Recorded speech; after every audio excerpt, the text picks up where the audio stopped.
Last સેશનમાં આપણે topic number 1માં cover કર્યું રિટર્ન કમ્યુનિકેશન, એની ડેફિનેશન્સ અને એના ઓબ્જેક્ટિવ્સ. આજે આપણે કવર કરવાના છીએ મીડિયા ઓફ રિટર્ન કમ્યુનિકેશન, મતલબ મીડિયા રિટર્ન કમ્યુનિકેશન કઈ કઈ રીતે હોઈ શકે, કઈ કઈ રીતે બનાવી શકે. બરાબર. The written communication is the most common and effective mode of communication for any organization. The electronic mails, memo, report, document, letters, journals, descriptions, employee manuals, etc. are some of the commonly used forms of written communication. આ અલગ written communicationના forms હતા. હવે આપણે જોઈએ છીએ in detail. Bulletin for employees. Bulletin is published to inform the employees of emergency and important matters within a very short time. Generally, it is hanging on the notice board. Bulletin for employees મતલબ ઓર્ગેનાઇઝેશનમાં, કંપનીમાં particular notice board હશે. એ notice board ઉપર bulletin ચિપકાવવામાં આવશે ઓર bulletin મૂકવામાં આવશે, જેથી કરીને ઓર્ગેનાઇઝેશનના બધા એમ્પ્લોઈઝને અર્જન્ટ અને important information within a very short off period time બધાને એકસાથે કન્વે થઈ જાય અને મળી જાય. સો એમ્પ્લોઈઝની ડ્યુટી બને છે અહીંયા કે એ નોટિસ બોર્ડ ચેક કરતા રહે ટાઈમ ટુ ટાઈમ. સેકન્ડ છે ન્યૂઝપેપર. ન્યૂઝપેપર આપણને બધાને ખબર છે કે it is a very common form of written communication. એક સાથે આપણને કેટલી બધી ન્યૂઝ એક જ પેપરમાં આપી દે છે. બરાબર. Newspaper is a widely used medium to communicate with the employees, companies planning, policy, procedure, objective. Problem is published in it to inform employee. Generally, it is published weekly. જ્યારે કંપનીના પણ પોતાના ન્યૂઝપેપર આવે છે. કંપનીના ન્યૂઝપેપર હશે તો એમાં કઈ કઈ વસ્તુ ઇન્ક્લુડ થશે તો કે એમ્પ્લોઈઝ કમ્યુનિકેટ કોના માટે, એમ્પ્લોઈઝ માટે કરવામાં આવશે. ન્યૂઝપેપરમાં શું હશે તો કે કંપનીનું પ્લાનિંગ હશે, એની બધી પોલિસીઝ જે બનાવેલી હશે એ હશે, પ્રોસિજર હશે, પછી ઓબ્જેક્ટિવ્સ હશે કંપનીના જે બધાને ફૂલફિલ કરવાના રહેશે, પ્રોબ્લેમ જે હશે એ પબ્લિશ કરશે ન્યૂઝપેપરમાં. અને આ પબ્લિશ ક્યારે થશે તો કે વીકલી પબ્લિશ થશે, કંપનીની વાત આવે છે ત્યારે. સો આ થયું ન્યૂઝપેપર. થર્ડ છે પબ્લિકેશન ઓફ મંથલી પેપર. હવે એવું છે મંથલી પબ્લિકેશન્સ બહાર પડે જે તે ઓર્ગેનાઇઝેશનમાંથી. તો કે છે કે some large companies publish it to inform everything to the employees. The companies rules plans are also stated there. જ્યારે એકસાથે બધા એમ્પ્લોઈઝને કંપનીના પ્લાન દેવાના હોય છે તો પર્સનલી દેવું અઘરું પડશે.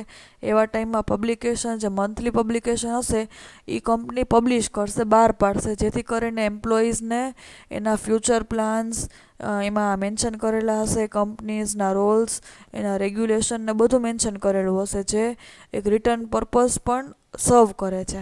પછી છે letters. Letter is one of the most important media for written communication for employees. Sometimes the higher authority needs to send letters to employee without asking any response. જ્યારે કોઈ પણ ઓથોરિટીને કોઈ પણ રૂલ પાસ કરવો હોય, કોઈ પણ ઓર્ડર મૂકવો હોય તો એ લેટરના ફોર્મમાં પાસ કરશે, એક લેટર ઇસ્યુ કરી દેશે. આમાં એને એમ્પ્લોઈઝને પૂછવાની જરૂર નહીં રહે કે નહીં કે એને જાણ કરવાની જરૂર રહેશે. So letter is also one of the media of written communication. પછી છે એમ્પ્લોઈઝ નોટબુક. બરાબર છે, એમ સ્ટુડન્ટ્સની નોટબુક હોય એવી રીતે એમ્પ્લોઈઝ જે કામ કરતા હોય કંપનીમાં એની પણ પોતાની એક નોટબુક હશે. સો એ શું છે, sometimes the management supplies notebook to the employees in which speech of executive. આપણે બધાએ એક બુકલેટ જોઈ હોય છે. આપણે સપોઝ સ્કૂલની વાત કરીએ તો એમાં પ્રિન્સિપલ્સ મેસેજ, પછી ટ્રસ્ટીઝ મેસેજ, એ બધું તમે જોયું હશે. એવી જ રીતે એમ્પ્લોયી માટે કંપનીની નોટબુક હશે. બરાબર. એ નોટબુકમાં શું હશે તો કે સ્પીચ હશે એક્ઝિક્યુટિવ્સની, બધાની હિસ્ટ્રી હશે ઓર્ગેનાઇઝેશનની, પછી એની પ્લાનિંગ પોલિસી મેન્શન કરેલી હશે, અને order for work are stated, મતલબ કઈ રીતે કામ કરવું અને કઈ રીતે કામ લેવડાવવું એ પણ મેન્શન કરેલું હશે એમ્પ્લોઈઝ નોટબુકમાં. સો આ હતા મીડિયાઝ ઓફ રિટર્ન કમ્યુનિકેશન. નેક્સ્ટ છે રીડિંગ ટ્રેક. રીડિંગ ટ્રેક શું છે? Necessary books for employees can be arranged on the shelf so that they can read and get knowledge. Suppose કોઈ પ્રોબ્લેમ પહેલાં કંપનીનું પડેલું હોય તો એ પણ એક રેફરન્સમાં સેવ કરવામાં આવે છે, જેથી કરીને આવો પ્રોબ્લેમ કદાચ બીજી વાર થાય બરાબર ત્યારે પાસ્ટ રેકોર્ડમાંથી ઇન્ફોર્મેશન લઈ અને પ્રોબ્લેમનું સોર્ટ આઉટ કરી શકે, સોલ્યુશન લઈ શકે. સો ઘણી બધી નોલેજફુલ બુક્સ અને રેફરન્સીસ પણ મૂકેલા હશે રીડિંગ રેકમાં એમ્પ્લોઈઝ માટે. પછી છે notice. Notice is an important medium to communicate with employees by which the employees are invited to attend a special meeting. જેમ કોઈ પણ બધાને ખબર છે કે બોલાવાના હોય મીટિંગ માટે તો નોટિસ જ મૂકવામાં આવે છે, કે પર્સનલી લેટર્સ દેવામાં નહીં આવે કોઈના માટે, બરાબર. સો નોટિસ બહુ ઇમ્પોર્ટન્ટ પ્લે કરે છે in form of media communication. પછી છે internal circular. It is one of the most important media of written communication. It is use for internal communication. જ્યારે કમ્યુનિકેશન વિધિન ધ પ્રિમાઇસીસ કરવામાં આવે ત્યારે એક ઇન્ટરનલ સર્ક્યુલર પાસ કરવામાં આવે છે. When all the employees are informed at a time, internal circulation is use. જ્યારે એકસાથે બધા એમ્પ્લોઈઝને જાણ કરવામાં આવવાનું હોય ઓર કરવાની હોય ત્યારે એક ઇન્ટરનલ સર્ક્યુલર જ પાસ કરવામાં આવે છે, જેથી કરીને એમ્પ્લોઈઝ ઓર્ગેનાઇઝેશનના બધાને એકસાથે બધી ઇન્ફોર્મેશન મળી જાય. પછી છે daily newspaper. Daily newspaper is use to warn the employees due to the long absence from the organization. Sometimes it is used as a precise notice before termination. Daily newspaper હશે તો એમાં એક warning પણ દીધેલી હશે. શું કામ warning દીધેલી હશે?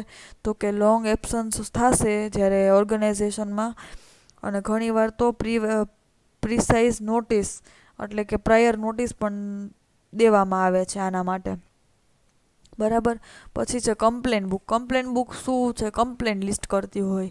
અ complain book can be kept in a definite place so that the employees can write their complains about it.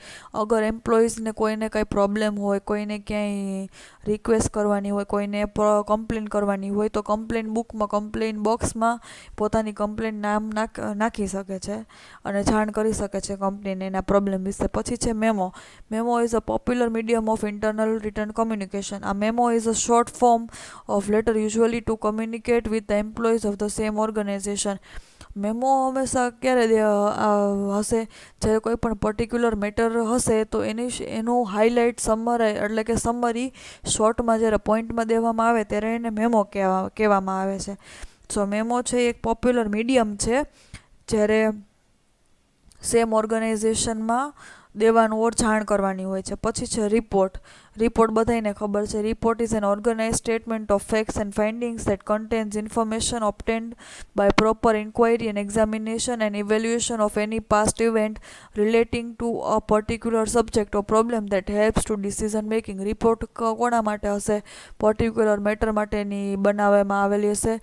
એ રિપોર્ટમાં શું હશે? તો કે રિપોર્ટમાં બધું જ હશે, એના પ્રોબ્લેમ, સોલ્યુશન, સજેશન, ઇન્ટ્રોડક્શન, પછી એની એન્ક્વાયરી, એમાંથી શું એનાલિસિસ મળ્યું, ઇવેલ્યુએશન મળ્યું, પાસ્ટના રેકોર્ડ્સ ને બધું હશે, એ રિપોર્ટમાં મેન્શન કરેલું હશે. પછી last but not the least છે અધર મીડિયા. અધર મીડિયામાં શું હશે? તો કે સેલેરી એન્વલપ હશે, પછી જેમાં સેલેરી દેવામાં આવશે. આજકાલ તો ટેકનોલોજી યુઝ થાય છે એટલે બેંકમાં જ સીધું તમારી સેલેરી ટ્રાન્સફર થાય છે. પછી એન્યુઅલ ફાઇનાન્શિયલ રિપોર્ટ ઓર સ્ટેટમેન્ટ. જ્યારે કંપનીના એન્યુઅલ રિપોર્ટ્સ પ્રેઝન્ટ કરવામાં હોય છે ત્યારે અધર મીડિયા એટલે કે એન્વેલપમાં એ વસ્તુ સ્ટેટમેન્ટ નાખવામાં આવે છે.